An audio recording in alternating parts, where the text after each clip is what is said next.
Hello दोस्तों, welcome to my YouTube channel. आज मैं आपको पढ़ाऊंगा आईटीआई और CTI related most important question. ठीक है, ये क्वेश्चन जो हमारा कंपटीशन एग्ज़ाम के लिए भी इंपॉर्टेंट है। ठीक है, जो आईटीआई रिलेटेड कंपटीशन एग्ज़ाम होते हैं, ठीक है, सरकारी नौकरी के लिए। ठीक है, तो इसके लिए मोस्ट इंपॉर्टेंट क्वेश्चन है। ठीक है, तो इससे पहले जो है मैं क्वेश्चन नंबर, ठीक है, 101 तक मैं करवा चुका हूँ। ठीक है, आज मैं कराऊंगा क्वेश्चन नंबर 102। ठीक है, आज का हमारा पहला क्वेश्चन है, जब एक पिंजरा प्रेरण का मतलब होता है हमारा स्क्वेल केज। जब एक स्क्वेल केज मोटर को सीधे डीरो स्टार्टर से चालू किया जाता है तो स्टार्टिंग धारा होगी। ठीक है, ये बोल रहा है कि हमारी जब एक स्क्वेल केज मोटर को सीधे डीरो स्टार्टर से हम स्टार्ट कर देंगे तो स्टार्टिंग करंट क्या होगी। ठीक है, ऑप्शन ए दिया है हमारे पास, फुल लोड धारा के बराबर, पूर्ण भार धारा के बराबर। ठीक है, ऑप्शन बी दिया हमारे पास पूर्ण भार धारा की दोगुनी। ऑप्शन सी दिया हमारे पास पूर्ण भार धारा की तिगुनी।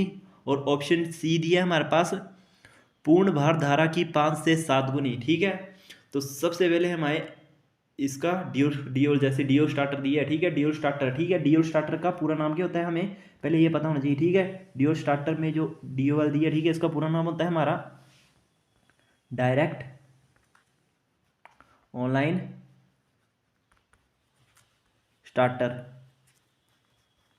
ठीक है, डीओएल का पूरा नाम होता है डायरेक्ट ऑनलाइन स्टार्टर, और ये होता है हमारा एसी के लिए यूज़। ठीक है, ओनली एसी सप्लाई में यूज़ होता है। ठीक है, एसी सप्लाई में यूज़ होगा हमारा डीओएल स्टार्टर जो होता है हमारा एसी सप्लाई में यूज़ होता है। ठीक है, और ये होता है हमारा ओनली 5 हॉर्स पावर तक की मोटरों के लिए। ठीक है, ओनली 5 हॉर्स पावर तक की मोटरों के लिए हमारा डीओएल स्टार्टर यूज़ होगा। ठीक है, ये 3 पॉइंट इस क्वेश्चन से निकलते हैं। ठीक है, डीओएल डीओएल का पूरा नाम होता है हमारा डायरेक्ट ऑनलाइन स्टार्टर। ठीक है, दूसरा हमारा ये एसी के लिए यूज़ होता है, और ये होता है हमारा 5 हॉर्स पावर, 5 हॉर्स पावर। ठीक है, एसी सप्लाई में यूज़ होगा और 5 हॉर्स पावर तक यूज़ होगा। ठीक है, और इस क्वेश्चन का आंसर हो जाएगा हमारा एक स्क्वेल केज मोटर को अगर सीधे हम डायरेक्ट ऑनलाइन स्टार्टर से जोड़ दें तो स्टार्टिंग धारा कितनी हो जाएगी, तो स्टार्टिंग धारा हमारी हो जाएगी 5 से 7 गुनी हो जाएगी। ठीक है, पूर्ण भार धारा की 5 से 7 गुनी हो जाएगी। ठीक है, इसका ऑप्शन डी से ही हो जाएगा। ठीक है, आज का नेक्स्ट क्वेश्चन है हमारा, थ्री फेस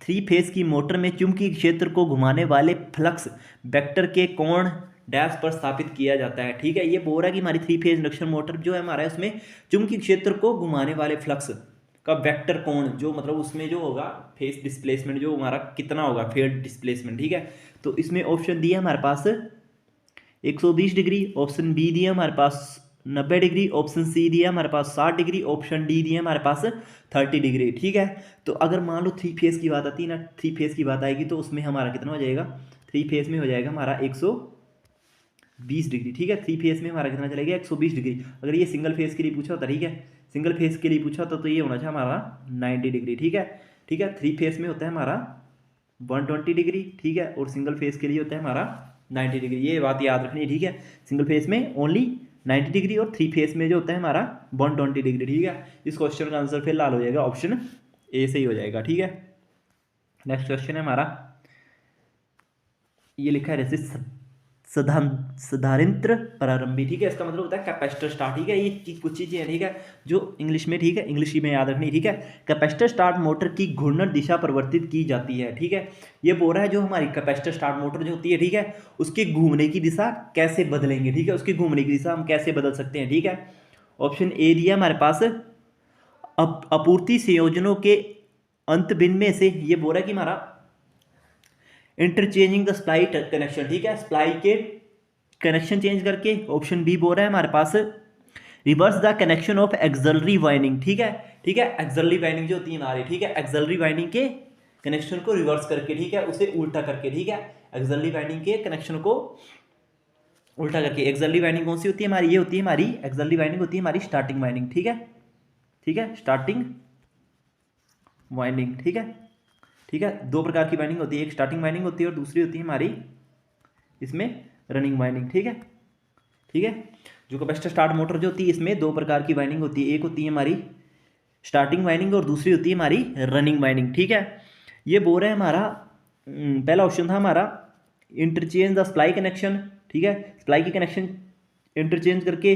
दूसरा है हमारा reverse the connection of auxiliary winding. ठीक है, स्टार्टिंग वाइंडिंग के कनेक्शन को चेंज करके ऑप्शन सी दिया हमारे पास, रिवर्स द कनेक्शन ऑफ इधर रनिंग वाइंडिंग और स्टार्टिंग वाइंडिंग। ठीक है, ये बोल रहा है कि हमारी या तो स्टार्टिंग वाइंडिंग या तो रनिंग वाइंडिंग के कनेक्शनों को चेंज करके, ऑप्शन डी दिया हमारे पास, reverse the connection of running winding only. ठीक है, ऑप्शन डी बोल रहा है कि हमारा ओनली सिर्फ रनिंग वाइंडिंग के कनेक्शनों को चेंज करके। ठीक है, तो इसमें कौन सा ऑप्शन सही हो जाएगा, जो हमारी कैपेसिटर स्टार्ट मोटर है अगर उसके हमने घूमने की दिशा चेंज करनी है तो उसके लिए हम या तो मेन वाइंडिंग या तो स्टार्टिंग वाइंडिंग के कनेक्शनों को चेंज करते हैं। ठीक है, या तो मेन वाइंडिंग या तो स्टार्टिंग वाइंडिंग के कनेक्शनों को चेंज करेंगे तब उसकी घूमने की दिशा चेंज होगी। ये आपको ऐसे भी पता होना चाहिए, नॉर्मली पूछ सकते हैं। ठीक है, तो ये आपने याद रखना है। ठीक है, कैपेसिटर स्टार्ट मोटर के घूमने की दिशा बदलनी है तो उसके लिए हम या तो स्टार्टिंग वाइंडिंग या तो रनिंग वाइंडिंग के कनेक्शन को चेंज करेंगे तब मोटर के घूमने की दिशा चेंज हो जाएगी। और एक बात याद रखनी, ठीक है, अगर मान लो स्टार्टिंग और रनिंग दोनों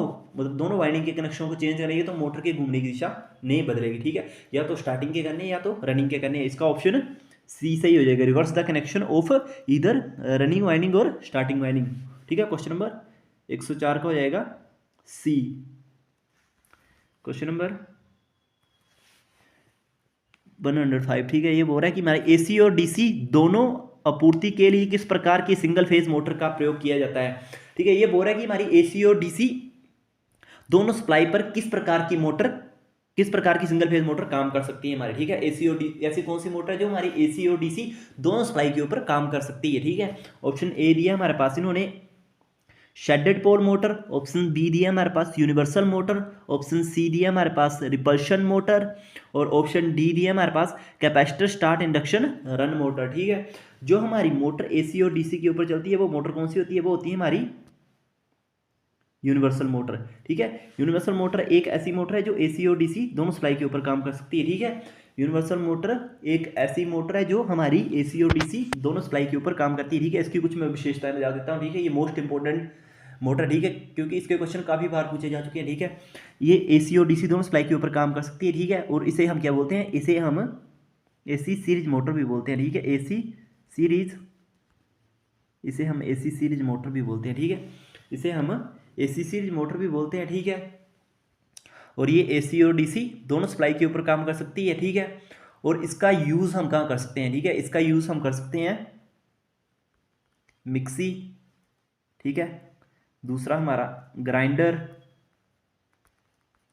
ठीक है, मिक्सर ग्राइंडर। ठीक है, मिक्सर ग्राइंडर में करेंगे। ठीक है, ड्रिल मशीन में, ड्रिल मशीन में कर सकते हैं इसका यूज़। ठीक है, और सिलाई मशीन जो होती है, ठीक है, सिलाई मशीन में भी इसका प्रयोग कर सकते हैं हम। ठीक है, सिलाई मशीन में कर सकते हैं, और इसका प्रयोग कर सकते हैं हम वैक्यूम क्लीनर। ठीक है, वैक्यूम क्लीनर। ठीक है, इसका प्रयोग हम कहाँ कर सकते हैं, सबसे पहले इसका प्रयोग इसे हम यूनिवर्सल मोटर एसी और डीसी दोनों सप्लाई के ऊपर काम करती है। ठीक है, सबसे पहली बात यूनिवर्सल मोटर एसी डीसी दोनों सप्लाई के ऊपर काम करेगी, इसे एसी सीरीज मोटर भी बोलते हैं। ठीक है, इसका यूज़ किया जाता है मिक्सर ग्राइंडर, मिक्सर ग्राइंडर में। ठीक है, ड्रिल मशीन में कर सकते हैं, सिलाई मशीन में कर सकते हैं, वैक्यूम क्लीनर में कर सकते हैं। ठीक है, तो इस जगह पर इसका प्रयोग किया जाता है। ठीक है, इतना याद रखना। ठीक है, और यूनिवर्सल मोटर जो हमारी एसी और डीसी दोनों सप्लाई के ऊपर काम कर सकती है। ठीक है, और इससे पहले रह गया हमारा, मैंने करवाया था आपको कैपेसिटर स्टार्ट मोटर। ठीक है, कैपेसिटर स्टार्ट मोटर के भी यूज़ बता देता हूँ। ठीक है, कैपेसिटर स्टार्ट मोटर का यूज़ कहाँ करते हैं हम, कैपेसिटर स्टार्ट मोटर का प्रयोग कर सकते हैं हम क्वेश्चन नंबर 104 का, कैपेसिटर स्टार्ट मोटर का प्रयोग कहाँ कर सकते हैं हम, compressor, compressor, refrigerator, compressor, refrigerator, pump और कन्वेयर्स। ठीक है, ठीक है, कैपेसिटर स्टार्ट मोटर का प्रयोग कहाँ करते हैं, सबसे पहले हमारा कंप्रेसर, रेफ्रिजरेटर, पंप और कन्वेयर। ठीक है, कैपेसिटर स्टार्ट मोटर का भी यूज़। ठीक है, मोटरों की यूज़ मैक्सिमम आपको पता होना चाहिए। ठीक है, क्योंकि ये क्वेश्चन हर बार पूछा जाता है। ठीक है, क्योंकि मोटरों का यूज़ आपको पता होना चाहिए। ठीक है, कैपेसिटर स्टार्ट मोटर का, यूनिवर्सल मोटर का, ठीक है, ये आपको पता होना चाहिए। ठीक है, क्वेश्चन नंबर हमारा 106। ठीक है, ये बोल रहा है हमारा स्टेपर मोटर का अनुप्रयोग डैश में है। ठीक है, ये बोल रहा है कि स्टेपर मोटर का प्रयोग कहाँ पर होता है। ठीक है, ऑप्शन ए दिया हमारे पास कॉयल वाइंडर्स, ऑप्शन बी दिया हमारे पास फैक्स मशीन, ऑप्शन सी दिया हमारे पास लिफ्ट एंड हाईएस्ट और ऑप्शन डी दिया हमारे पास कंप्रेसर। ठीक है, स्टेपर मोटर का प्रयोग हम करते हैं, हम स्टेपर मोटर का प्रयोग करते हैं हम फैक्स मशीनों में। ठीक है, ऑप्शन बी सही हो जाएगा। ठीक है, स्टेपर मोटर का हम प्रयोग करते हैं हम फैक्स मशीनों में। ठीक है, उस स्टेपर मोटर की एक विशेषता होती है। ठीक है, इस मोटर की विशेषता ये होती है कि इसको लगातार सप्लाई नहीं मिलती। ठीक है, ये जो होती है हमारी स्टेप्स में घूमती है। ठीक है, स्टेपर मोटर जो है हमें इसे लगातार सप्लाई नहीं मिलती। ठीक है, ये हमारी स्टेप्स में घूमती है, इसलिए हम स्टेपर मोटर कहते हैं। ठीक है, और इसका यूज क्या होता है, स्टेपर मोटर का प्रयोग ये होता है हमारा मिलिट्री एप्लीकेशन,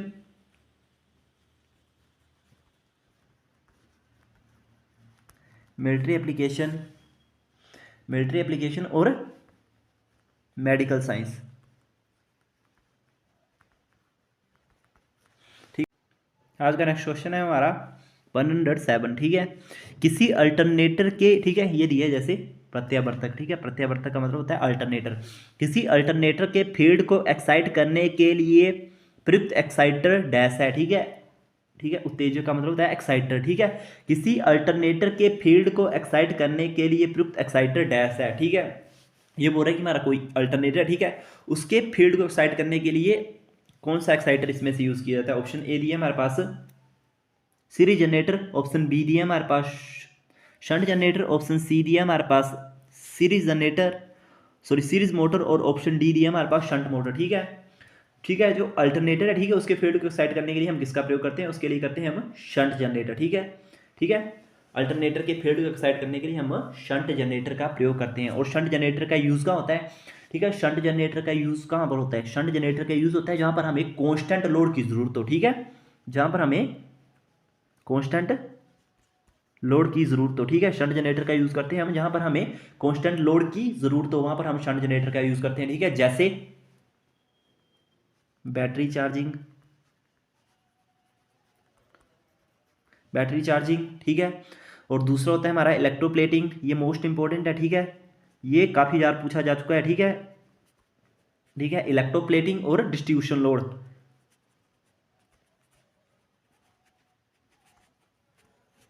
ठीक है,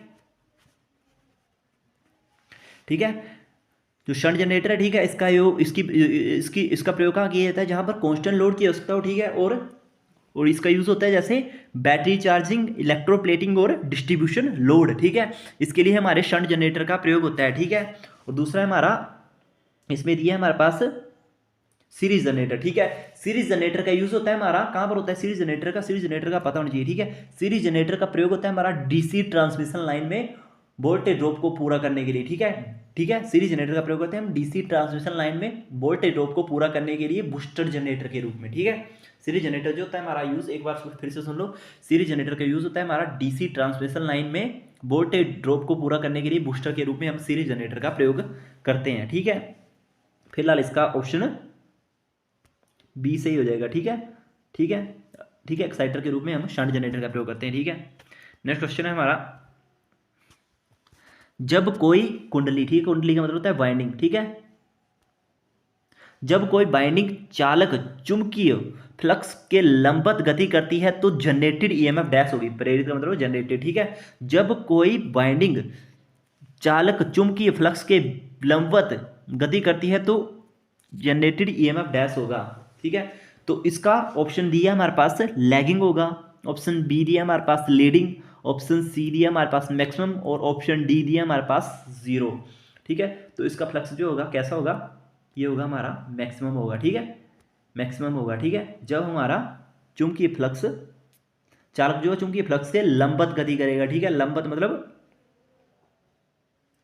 उसके मतलब लंबाई में। ठीक है, लंबाई में उसमें गति करेगा तो उसमें जनरेटेड ईएमएफ कैसी होगी, तो उसमें जनरेटेड ईएमएफ मैक्सिमम होगी। ठीक है, उसमें मैक्सिमम होगी। ठीक है, इस क्वेश्चन नंबर 108 का हो जाएगा ऑप्शन सी से ही हो जाएगा। ठीक है, नेक्स्ट क्वेश्चन है हमारा आज का लास्ट क्वेश्चन, किसी घूर्णी, घूर्णी का मतलब होता है रोटेटिंग। ठीक है, घूर्णी का मतलब होता है हमारा रोटेटिंग। ठीक है, किसी रोटेटिंग आर्मेचर वाले 3 फेज स्टार संयोजित अल्टरनेटर में डैश होंगे। ठीक है, ये बोल रहा है किसी घूर्णी, किसी रोटेटिंग आर्मेचर वाले 3 फेज स्टार संयोजित अल्टरनेटर में डैश होंगे। ऑप्शन ए दिया हमारे पास 4 स्लिप रिंग, ऑप्शन सी दिया हमारे पास 3 स्लिप रिंग, ऑप्शन डी दिया हमारे पास, सॉरी, ऑप्शन सी दिया हमारे पास 6 स्लिप रिंग, और ऑप्शन डी दिया हमारे पास 2 स्लिप रिंग। ठीक है, ये बोल रहा है किसी रोटेटिंग, ठीक है, आर्मेचर वाले 3 फेज स्टार। ठीक है, स्टार की बात आएगी, ठीक है, स्टार की बात आएगी तो स्टार में कितने हो जाएंगे, स्टार में हो जाएंगे हमारे 4 स्लिप रिंग, ठीक है। स्टार में जैसे मैंने बताया था, स्टार में क्या होती है, एक न्यूट्रल भी होती है, ठीक है। स्टार में न्यूट्रल भी होती है और डेल्टा में न्यूट्रल नहीं होती, ठीक है। डेल्टा में न्यूट्रल नहीं होती, ठीक है। तो स्टार की बात हो रही है, ठीक है। तो स्टार में क्या हो जाएंगे, स्टार में 4 हो जाएंगे, ठीक है। ऑप्शन ए से ही हो जाएगा। किसी रोटेटिंग आर्मेचर वाले 3 फेज स्टार से योजित अल्टरनेटर में कितने स्लिप रिंग होंगे, 4। अगर यही क्वेश्चन हमारा स्टार की जगह डेल्टा में पूछा होता, ठीक है, अगर डेल्टा में पूछा होता तो डेल्टा में कितने हो जाने थे, डेल्टा में हो जाने थे 3, ठीक है। डेल्टा में कितने होने थे, डेल्टा में 3 होने थे। और स्टार में कितने होंगे, स्टार में होंगे 4, क्योंकि स्टार में जो न्यूट्रल भी आएगी, ठीक है, डेल्टा में न्यूट्रल नहीं होती, ठीक है। फिलहाल इस क्वेश्चन का हमारा कौन सा सही हो जाएगा, इस क्वेश्चन का ऑप्शन ए से ही हो जाएगा, ठीक है। तो ये थे आज के हमारे क्वेश्चन, ठीक है। वीडियो अच्छी लगी हो तो लाइक करना है, शेयर करना है एंड सब्सक्राइब करना है, ठीक है। Okay, thank you.